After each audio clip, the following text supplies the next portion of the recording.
read on the front page of the Wall Street Journal that NATO is opening up a major terror division, and I think that's great. And I think we should get, because we pay approximately 73% of the cost of NATO. It's a lot of money.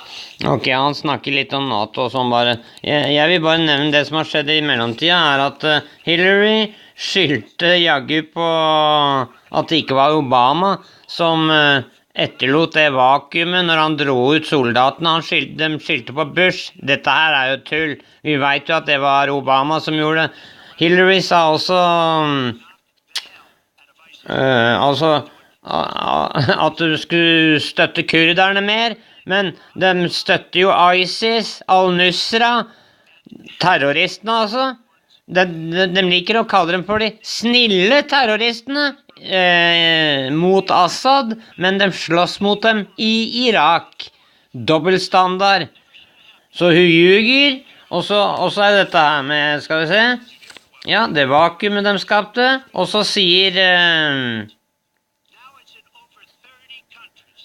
Hillary at Trump støtta invasjonen av Irak. Det er altså en rein ut løgn. Det er det som har skjedd.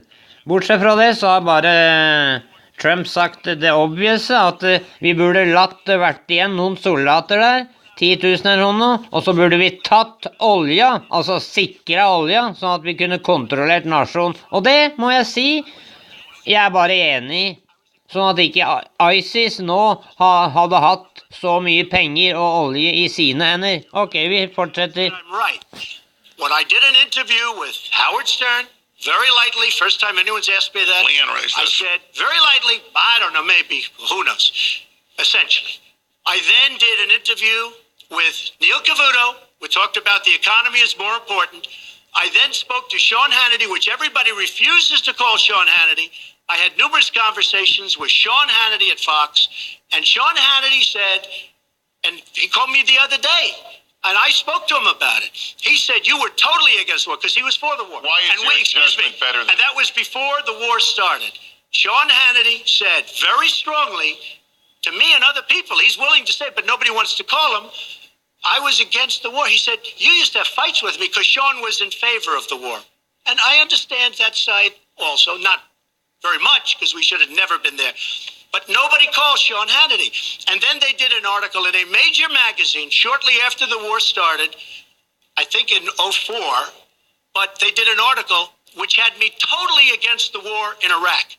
And one of your compatriots said, you know, whether it was before or right after, Trump was definitely, because if you read this article, there's no doubt. But if somebody, and I'll ask the press, if somebody would call up Sean Hannity, this was before the war started, he and I used to have arguments about the war. I said it's a terrible and I remember hearing it. It's going to destabilize the Middle East, and that's exactly what it's done. Vi vet det, Trump. Det er bare hun som ljuger. You didn't hear what I said. Why is your judgment any different than Mrs. Clinton? Well, I have much better judgment than she does. There's no question about that. I also have a much better temperament than she has. You know, I have a much better. She spent, let me tell you, she spent hundreds of millions of dollars on an advertising. You know, they get Madison Avenue into a room, they put names. Oh, temperament, let's go after. I think my strongest asset, maybe by far, is my temperament. I have a winning temperament. I know how to win. Ja. She does not have how to win. Wait, the AFL-CIO. DA-sjef, eller eks-DA-sjef, generalløytnant Michael Flynn sa akkurat dette her for 2 dager siden, var det? Eller var det i går? Husker ikke helt. 50 points ahead, Secretary Clinton. Woo, okay. Only 10 more minutes. Don't collapse. Det er så morsomt, hva? Let's talk about 2 important issues that were briefly mentioned by Donald. First, NATO. You know, NATO as a military alliance has something called Article 5, and basically it says this. I gotta give it to her. An attack on one is an attack on all. Yeah, it's a mutual defense Do you know pact. the only time it's ever been invoked? After 9/11, when the 28 nations of NATO said that they would go to Afghanistan with us I'll to enter. She fight didn't collapse. terrorism. No coughing fit Something yet. that they still are doing by our side. With respect to Iran, when I became Secretary of State, Iran was weeks away from having enough nuclear material to form a bomb. They had mastered the nuclear fuel cycle under the Bush administration. They had built covert facilities.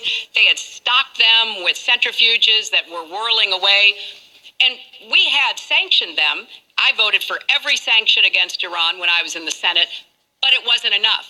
So I spent a year and a half putting together And then a Iran coalition responded that by included attacking our Russia and patrol China boats. to impose... Og så støtta du Obamas Iran-avtale nå, for litt siden. Hva er det var for noe? Successor John Kerry and President Obama Decided to give got them a atomic deal weapons that like put North a Korea, which lid your husband did. on Iran's nuclear program. Har du hørt sånne Firing a løgner? single shot. Yeah, you sold us That's out. diplomacy. That's Nei. coalition No, that's a building. screw job. That's Ja, working dere with ga other dem muligheten til akkurat det du sa at Bush hadde gjort, da. Altså, du gir dem muligheten via den avtalen til å drive aktiviteter og skape bomber, ikke sant? Det er mye lettere, vet du, når du får tilbake en hel bøtte med milliarder av dollar. Hvor tror du de går til henne? Terrorisme. Og de kommer til å lage den bomba, i hvert fall nå som de har lov til å drive. The worst part No, of they were what we've taunting heard us. Donald say has been about nuclear weapons. Operation Praying He Mantis. has said repeatedly that he didn't care if other nations got nuclear weapons, Japan, South Korea, even Saudi Arabia. It has been the policy of the United States, Democrats and Republicans, to do everything we could to reduce the proliferation of nuclear weapons. He even said, well, if there were nuclear war in the East Asia, well, that's fine. Have a good time, folks. And in fact, his cavalier attitude about nuclear weapons is so deeply troubling. Wow. That is the number one threat we face in the world, and it becomes particularly threatening if terrorists ever get their hands on any nuclear material. So a man who can be provoked by a tweet should not have his fingers anywhere near the nuclear Well, codes. the generals don't want as you to far as have I anybody think near that. anyone with Nettopp. any sense You're a about this lunatic. should be Det er concerned. deg, Hillary, som generalen advarer mot nå om dagen. Well Ikke describes Trump. the problem. It's not an accurate one at all. It's not an accurate one. So I just want to give a lot They of... decided to play nice. Now she's stabbing at the end. Cheating. She's I agree cheating. with her on one thing. The single greatest problem the world has is nuclear armament, nuclear weapons. Here's Hillary. Not global warming like you think. Det er derfor Hillary, vet du, solgte Uranium One til Putin, ikke sant? For det er så bekymret for atomvåpen, ikke sant? Så hun solgte en femtedel av USAs uraniumsbeholdning til, han som de prøver å partene nå som sånne skurker sammen med Trump. Putin og Trump er jo så fæle, har dere ikke hørt? We lose on everything. That's right. Hillary's screwing us over. Men hun selger en femtedel av uraniumsbeholdningen til USA til dem. Til han, til Putin. Som hun har pratet med mye mer enn det Trump har. Trump har ikke pratet med han. Selling us cars by the million. We need to move on. Wait, but it's very important. All I said was they may have to defend themselves or they have to help us out. We're a country that owes $20 trillion. They have to help us out. As far as the nuclear is concerned, Yeah, quit screwing us I over. agree. It is the single greatest Our politicians have become like used car salesmen. Which leads to my next question as we enter nå our må du last segment here. angripe Still on the subject of securing America. ta On på nuclear dette her weapons, greiene President Obama med reportedly considered changing the No, nation's ISIS. long-standing policy on first use. Do you support the current policy? Mr. Trump, you have 2 minutes on that. Well, I have to First say that, for what Secretary Clinton was saying about nuclear with Russia, she's very cavalier in the way she talks about various countries. But Russia's been Ja, og expanding. stelle opp de They have a much newer capability than we do. We have anti-rakettbatteriene not på been, grensa. updating from the new standpoint. I looked the other night, I was seeing B-52s. They're old enough that your father, your grandfather could be flying them. We are not keeping up with other countries. I would like everybody to end it, just get rid of it. But I would certainly not do first strike. I think that once the nuclear alternative happens, it's over. Yeah. At the same time, There we it- have to be prepared. I can't take anything off the He just table. got my vote. Because you look at some of these He wants to countries, go back you to look at mad. North Korea. First Mhm, strike nettopp. Obama started. China should Or solve we'll that nuke them problem. first. China should go Incredible. into North Korea. China Ja, is nydelig. Stay taut. totally Få inn Mad igjen. Det betyr mutual assured destruction, det konseptet om at gjør vi det, så blir alt ødelagt. Hele verden blir ødelagt, for det det som skjer. Disse Hillary-folka tror nemlig de kan vinne dem, skjønner du, en atomutveksling. Ergo, Ukraina-krisa. Something with respect to North Korea, and they should have done something with respect to Yemen and all these other places. And when asked to Secretary Kerry, why didn't you do that? Why didn't you add other things into the deal? One of the great giveaways of all time, including $400 million in cash. Nobody's ever seen that before. That's $1.6 billion. That turned out to be wrong. It was actually $1.7 billion you're right, in cash. Obviously, It's like we're finishing each other's for the sentences. hostages, it certainly looks that way. Yeah, So you say to so yourself, informed, God. why didn't they make the right deal? This is one of the worst deals ever made by any country in history.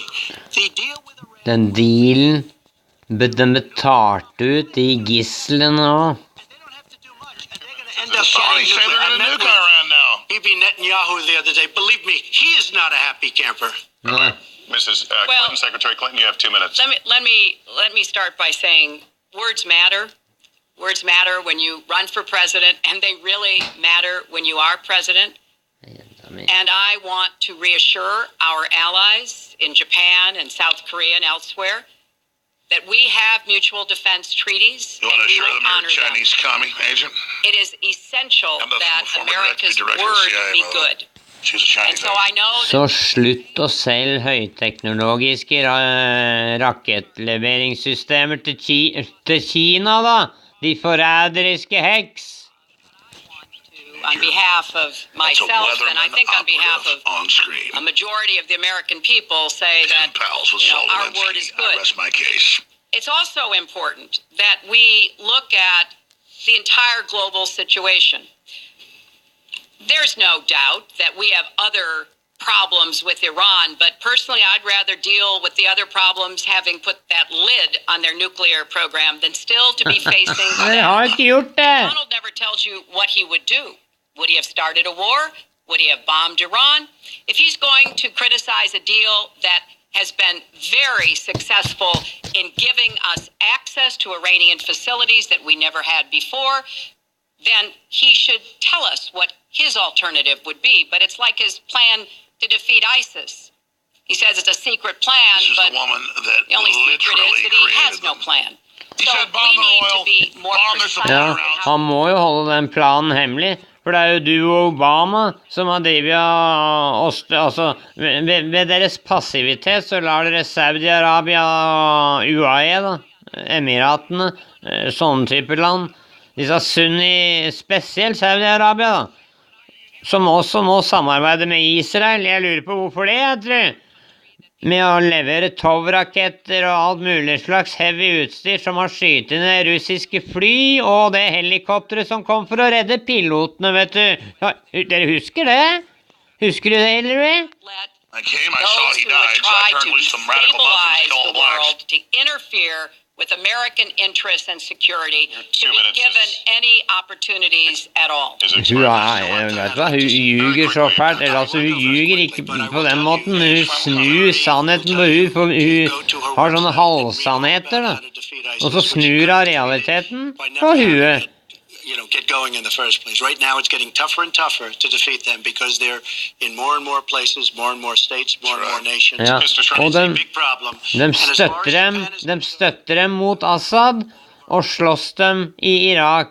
Dette er hykleri på høyeste nivå. billions and billions of dollars. We cannot be the policemen of the world.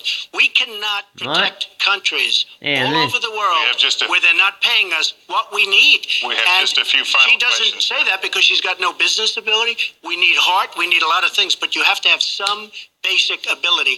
And sadly, she doesn't have that. All of the things that she's talking about could have been taken care of during the last 10 years, let's say, while she had great power, but they weren't taken care of.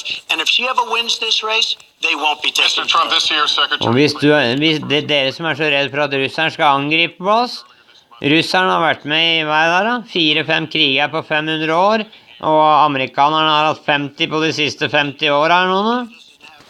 Stamina. Det var kanskje litt rødt, men i hvert fall 30-40. And I don't believe she does have the stamina. Yeah, To she's be always falling president down. of this Show that country, video. You need tremendous stamina. The quote was, You I have, just don't think she has wait a minute, unless you asked me a question. Did you ask me a question? You have to be I able love Trump. to negotiate our trade deals. You have to be able to negotiate. Kort That's tid right. igjen å ta på dette ISIS-greiene skikkelig nå. Og Benghazi, please. Defending Saudi Arabia, and with all of the money they have, we're defending them, and then Yeah, nettopp. Wait, you have so many different things you have to be able to do, and I don't believe that Hillary has the stamina. Let's let her Nei, respond. ikke nok med det. Hun skal bare sleike disse her saudiske kongene, hun vet du, på tærne, ikke sant? Og bøye seg for dem. Bukke for dem. Release Sånn som Obama gjør, vet du. opening of new opportunities in nations around the world, or even spends 11 hours testifying in front of a congressional committee. He can talk to me about stamina. The world, Særlig akkurat som det. Mener du der hvor du sa at vi er i en informasjonskrig, og vi taper den krigen?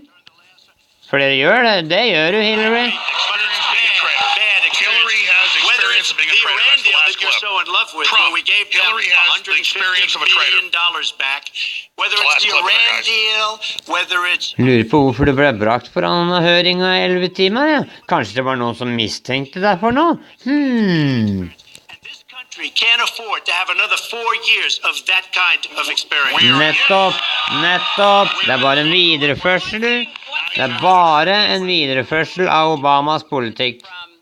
From looks to stamina. But this is a man who has called women pigs, slobs, and dogs. And you just beat 'em with ashtrays someone and who has said Little kids killed at Mina. pregnancy is an inconvenience to employers, who has never said said that. women don't deserve equal you pay go, yeah. unless they do as Play good the a woman job as card. men. Yeah, Hillary cares about And women. one of the worst Hillary things cares he about said Hillary. was about a Trump woman in a believes in beauty America. contest. He loves Dette er kjerringa som støtter Margaret Sanger, vet du. Hun som Hitler var så glad i, vet du. Som de danna dette her Donald. She has a name. Planned Parenthood-greiene på. And she has become a U.S. citizen, and you can bet Oh, really? she's going to vote this November. Okay, good. Let me just tell you. Og hun støtter også han der Saul Alinsky. Og der kommer den Obama-connection inn, vet du, med Frank Marshall Davis. Some of it said in entertainment. All big corporate some of it media. said somebody who's been very vicious to me, Rosie O'Donnell. I said very tough things to her. The and I elite think is everybody behind would agree Hillary. that she deserves it, and nobody feels sorry for her. But you want to know the truth?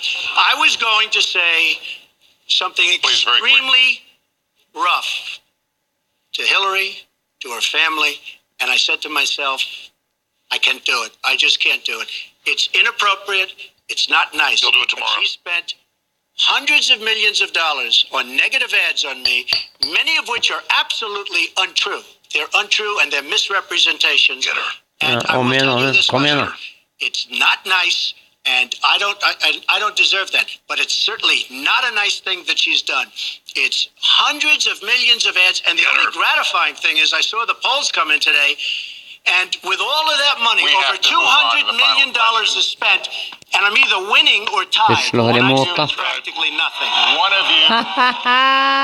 Nettopp, for det slår bare imot da, og det styrker bare Trump, all den der motstanden han får. Our democracy. And sometimes you We win, got the Justice sometimes you Department in there and the lose. UN. Etablissementet skal ned. Will Like you did support against the Romney. outcome You of lost, this you know election.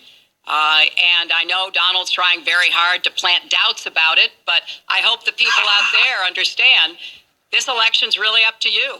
It's not about us so much as there it is is no about you election and your fraud, but they're families and the kind federalizing it and of attacking country me and by name. future Yeah. you want. That's another big so I story. sure hope you will get out Hillary and vote denies as election though fraud, your future but depended on it, because I federalizes think election. it does. Mr. Trump, very quickly, the same question. Will you accept the outcome as the will of the voters? I want to make America great again. We are a nation that is seriously troubled. We're losing our jobs. People are pouring into our country. The other day, we were deporting 800 people. And perhaps they passed the wrong button, they pressed the wrong button, or perhaps, worse than that, it was corruption. But these people that we were going to deport for good reason ended up becoming citizens. Ended up becoming citizens. And it was 800, and now it turns out it might be 1,800, and they don't even know. Will you accept Look, the here's outcome the of the story. I want to make It's America fraud. great again. I'm going to be able to do it. I don't believe Hillary gonna fight will. the fraud. Answer is, if she wins, I will told me you absolutely would. support her. All right. Well, that is going to do it for us. That concludes our debate for this evening. A spirited one. We covered a lot of ground. Not everything, as I suspected we wouldn't. The next presidential debates are scheduled for October 9th at Washington University in St. Louis and October 19th at the University of Nevada, Las Vegas. The conversation will continue. A reminder, the vice presidential debate is scheduled for October 4th at Longwood University in Farmville, Virginia. My thanks to Hillary Clinton and to Donald Trump and to Hofstra University for hosting us tonight. Good night, everyone. All right, we've got multiple cameras there with this feed we subscribe to. So let's just sit here and watch what happens because most people aren't going to get to see this. Let's put it back on full screen. Let's let this roll for a few minutes. Go ahead. Okay. Post coverage for 2 hours. Trump goes and shakes Lester Holt's hand. Ja, greit. Da kommer jeg til å ta de highlightsa som jeg vet Alex kommer til å sette sammen, og så kommer jeg til å ta, men det kommer jeg til å gjøre i morgen tidlig. Og så kommer jeg til å prate litt over dem, for dette her må vi oppklare et par ting. Ikke det at det trengs så mye oppklares, men det er en del ting dere ikke vet da, som ikke kom fram her, for Trump var utrolig, altså jeg snakker om, han var utrolig lite på hugget. Han burde angripe mye sterkere på ISIS. Han burde angripe mye sterkere på disse demokratisk styrte byene, som er våpenfrie zoner, hvor drapsraten er høyest. Han burde angripe mer på det at hun liksom støtter kvinner, men støtter dette her abortgreiene og er sånn hun er ikke noe pro-liv da. Det er bare om å gjøre å abortere mest mulig, og bare sånn at dere vet dere, folkens, det største stedet, det farligste stedet for en amerikaner å være er i sin mors mave. 1 av 4 blir drept siden 1960. Over 50 millioner amerikanske barn har blitt abortert siden disse lovene på 60-tallet. Dette her, og den videreførselen da, altså Hillary representerer videreførsel av Obamas politikk. Så er det det Amerika vil ha, så står verden for krise. Obama lovte jo også å sette ut disse rakettbatteriene. Det er noe Hillary støtter, å sette ut sånne antirakettbatterier på grensa mot Russland. Da blir det krig, vet du. Det er sånn som garanterer krig, ikke sant? Så Trump, han var alt for snill i dette her, og jeg håper at i runde 2 da, for å si det sånn, at han tar i litt hardere etter hvert som vi nærmer oss, og vi får neste debatt. Dette her var mye tammere enn jeg hadde trodd det skulle være. Vi kan jo høre litt på hva Alex sier her, bare for å runde av, men som sagt, alt for slapt, og Trump var alt for snill, og Bill, overgriperen, der har vi den, ikke sant? Han burde jo gå og skamme seg. Så hva vil skje? Vil de stjele valget? Vil Obama lage verdenskonflikt og altså dra en Roosevelt, som vi kaller det, ikke sant? Stjele en tredje termin?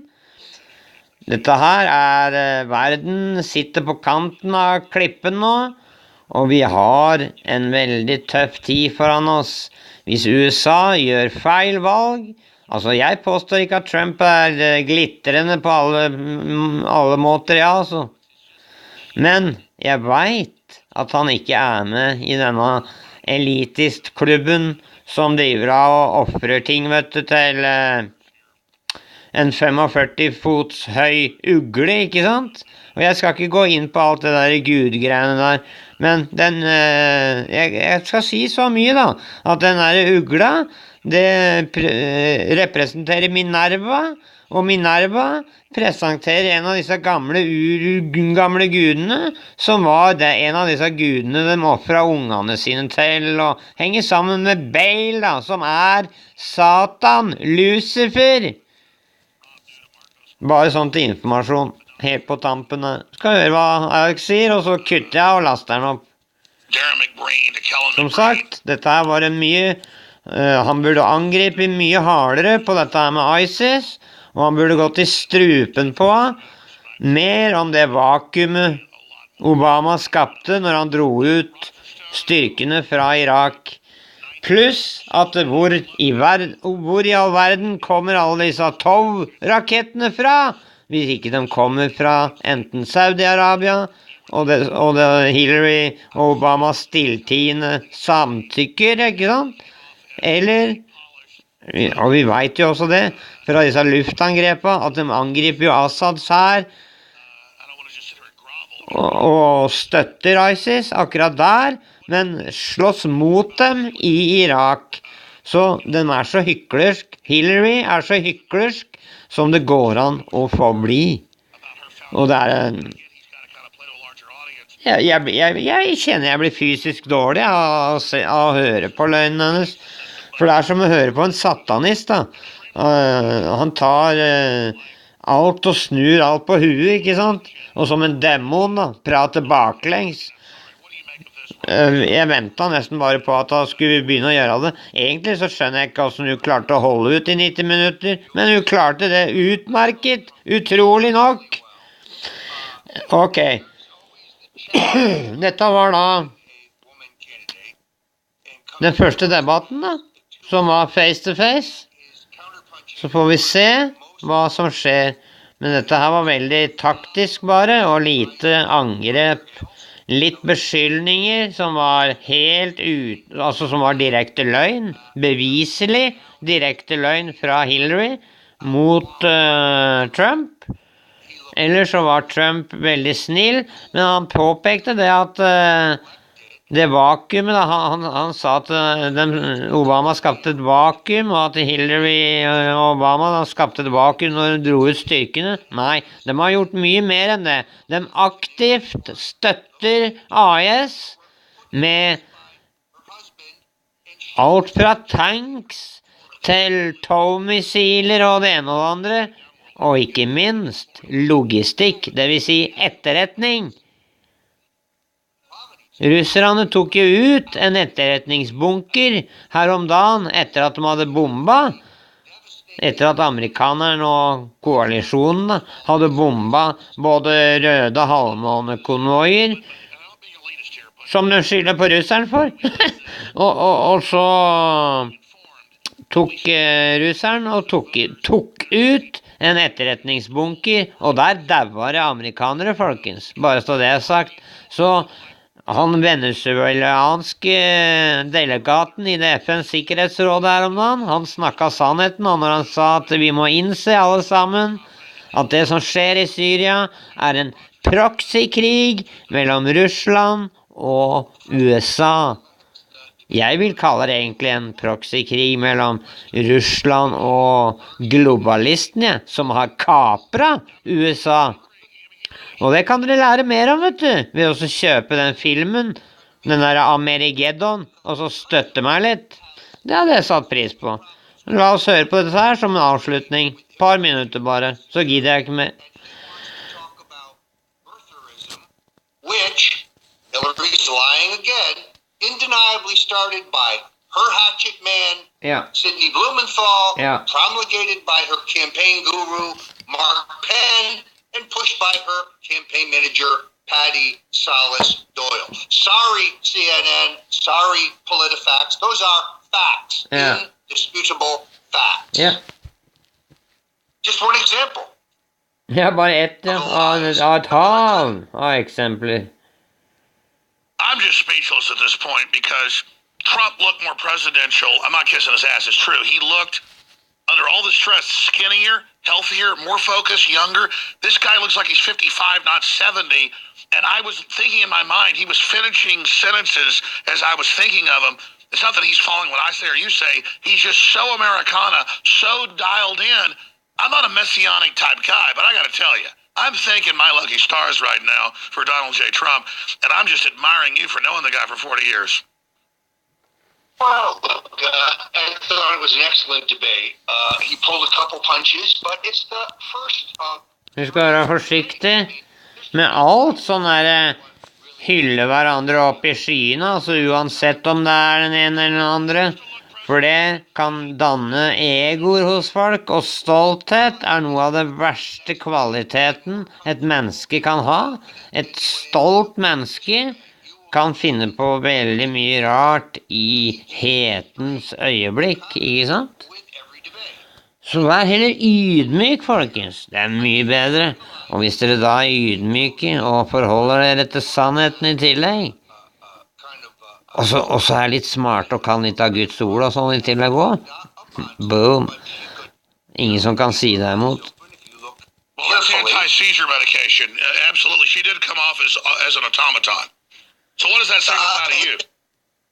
Well, Trump is genuine. Trump is authentic. Trump talks the way people talk around the dinner table.